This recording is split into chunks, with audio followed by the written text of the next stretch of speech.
Hello, কেমন আছেন সবাই? মসলিনে পেইন্ট করার জন্য অনেকেই আমাকে নক করেন। আজকে মসলিন শাড়ি পেইন্ট করব। মসলিন শাড়িতে কিভাবে হ্যান্ড পেইন্ট করতে হয় সেই বিষয়ে অনেক কিছু বলবো।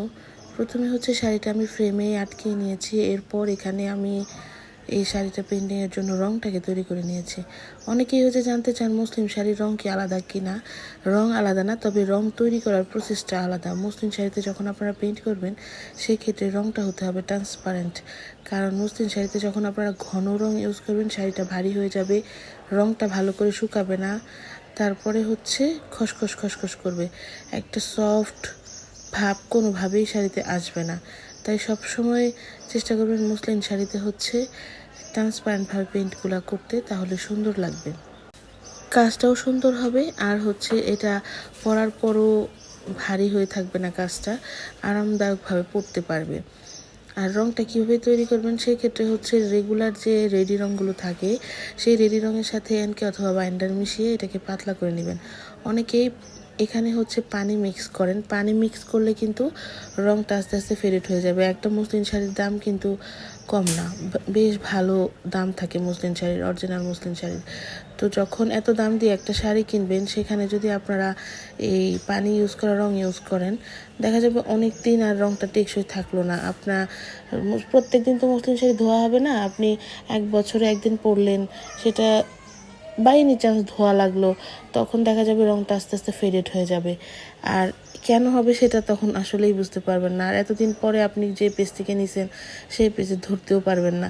তাই এনশিওর করবেন কোন পেজে এখানে রঙের মধ্যে পানি না মিশায় কাজ করে। রঙের মধ্যে পানি মিশায় কাজ করলে কাজটা সোজা হয় ঠিক আছে, কিন্তু রংটা কিন্তু টেকসই হয় না, কোনোভাবেই টেকসই হয় না। অনেকে অনেক ধরনের এক্সপ্লেনেশন দেয়, কিন্তু পানি মিশাইলে কোনোভাবেই রংটা টেকসই হবে না, এটা ফেডেড হবেই, আস্তে আস্তে ফেডেড হবেই। আর রঙে যখন বাইন্ডার অ্যান্ড এগুলো মিশাবে তখন রংটা হয়তো রঙের মধ্যে খরচটা বেশি পড়ে, কিন্তু রংটা ভালোভাবে বসে কাপড়ে। এই শাড়িটা কিন্তু বহুবার পেইন্টিং করা দেখিয়েছি আপনাদেরকে, লিলি ফুলের শাড়ি। তবুও অনেকেই নক করেন যে লিলি ফুলের শাড়িটার আবার পেইন্টিং করতে। এটা আমাদের পেজের একটা বেস্ট সেলস শাড়ি, অনেকবার এটা কাজ করা হয়, তাই অনেকবার ভিডিও করা হয়।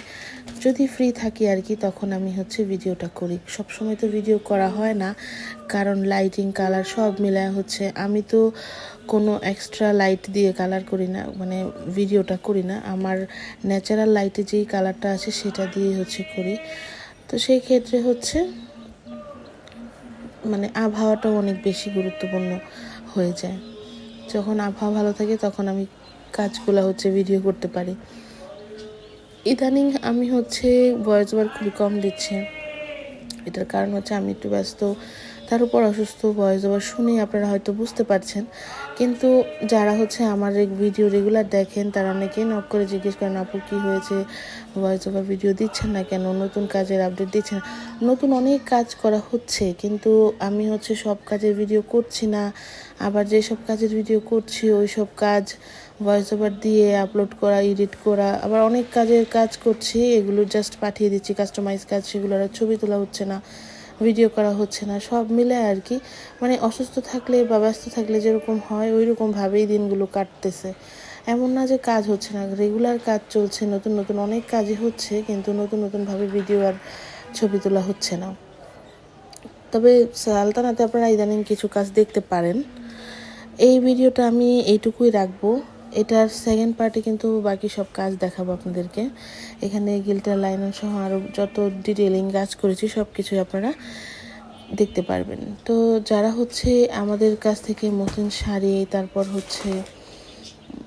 এই রঙগুলো নিতে চান, তারা কিন্তু আমাদের পেজ ইনবক্স করবেন, পেজ ইনবক্স করে অর্ডার করবেন। আর কেউ যদি এই কাজগুলো কাস্টমাইজ করে অর্ডার করতে চান সেটাও করা যাবে। আমাদের পেজ মূলত কাজের উপর ডিপেন্ড করেই পেজটা চালু করেছিলাম। এখন অনেকেই র জিনিস নিতে চায়, সে কারণে র জিনিসও সেল করা হয়। তো সবাই ভালো থাকবেন, আসসালামু আলাইকুম।